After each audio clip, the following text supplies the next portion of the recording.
What is not news is that China itself is under threat. These American bases form a giant noose, encircling China with missiles, bombers, warships, all the way from Australia through the Pacific to Asia and beyond. I mean, if you were in Beijing looking out, you stood on the tallest building in Beijing and looked out at the Pacific Ocean, you'd see American warships. You'd see Guam is about to sink because there's so many missiles pointed at China.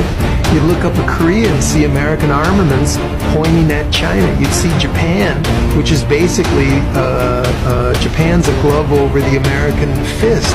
I think if I was Chinese, I'd have a little to worry about American aggressiveness. And we have China surrounded, and we're doing more all the time to try and keep it surrounded and deepen that containment of China. But China presents a fascinating case of a country that is independent, doesn't have foreign bases on its territory, growing very rapidly, not as rapidly now as it did for 30 years, but still the second-ranking economy in the world.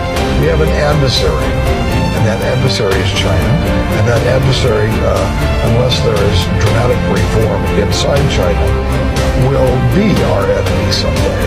In one sense, is the U.S. already at war with China? Yes, on the ground and in the air.